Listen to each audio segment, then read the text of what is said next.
Albert Einstein once said, everybody's a genius, but if you judge a fish by its ability to climb a tree, it will live its whole life believing that it is stupid.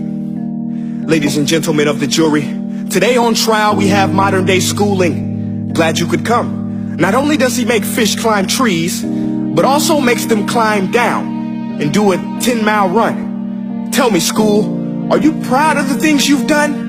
Turning millions of people into robots, do you find that fun? Do you realize how many kids relate to that fish swimming upstream in class, never finding their gifts, thinking they are stupid, believing they are useless? Well, the time has come, no more excuses. I call school to the stand and accuse him of killing creativity, individuality, and being intellectually abusive.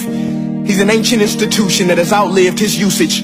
So, Your Honor, this concludes my opening statement, and if I may present the evidence of my case, I will prove it. Proceed. Exhibit A. Here's a modern day phone. Recognize it? Here's a phone from 150 years ago. Big difference, right? Stay with me. Here's a car from today, and here's a car from 150 years ago. Big difference, right? Well, get this. Here's a classroom of today, and here's a class we used 150 years ago. Now ain't that a shame? In literally more than a century, nothing has changed. Yet you claim to prepare students for the future? But with evidence like that, I must ask, do you prepare students for the future or the past? I did a background check on you and let the record show that you were made to train people to work in factories, which explains why you put students in straight rows, nice and neat, tell them sit still, raise your hand if you want to speak, give them a short break to eat, and for 8 hours a day tell them what to think. Oh, and make them compete to get an A letter which determines product quality, hence grade A of meat. I get it. Back then, times were different. We all have a past. I myself am no Gandhi. But today, we don't need to make robot zombies. The world has progressed. And now we need people who think creatively, innovatively, critically, independently, with the ability to connect. See, every scientist will tell you that no two brains are the same. And every parent with 2 or more children will confirm that claim. So please explain why you treat students like cookie cutter frames or snapback hats, giving them this one-size-fits-all crap. Watch your language. Sorry, Your Honor, but if a doctor prescribed the exact same medicine to all of his patients, the results will be tragic. So many people will get sick, yet when it comes to school, this is exactly what happens. This educational malpractice, where one teacher stands in front of 20 kids, each one having different strengths, different needs, different gifts, different dreams, and you teach the same thing the same way? That's horrific. Ladies and gentlemen, the defendant should not be acquitted. This may be one of the worst criminal offenses ever to be committed. And let's mention the way you treat your employees. Objection. Overruled. I want to hear this. It's a shame. I mean, teachers have the most important job on the planet, yet they're underpaid? No wonder so many students are short-changed. Let's be honest. Teachers should earn just as much as doctors, because a doctor can do heart surgery and save the life of a kid. But a great teacher can reach the heart of that kid and allow him to truly live. See, teachers are heroes that often get blamed, but they're not the problem. They work in a system without many options or rights.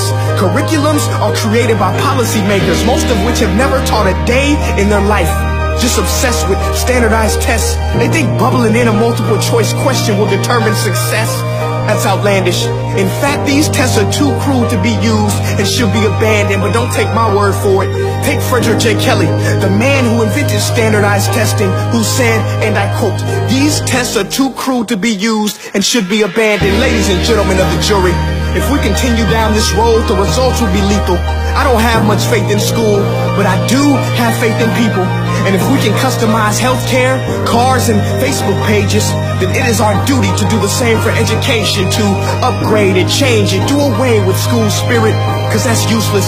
Unless we're working to bring the spirit out of each and every student, that should be our task.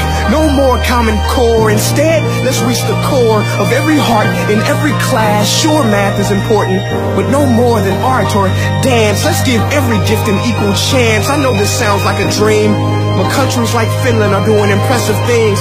They have shorter school days. Teachers make a decent wage. Homework is non-existent, and they focus on collaboration instead of competition. But here's the kicker, boys and girls. Their educational system outperforms every other country in the world.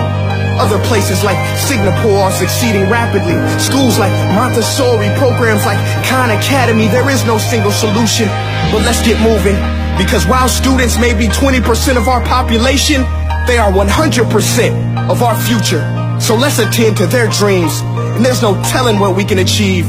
This is a world in which I believe, a world where fish are no longer forced to climb trees. I rest my case.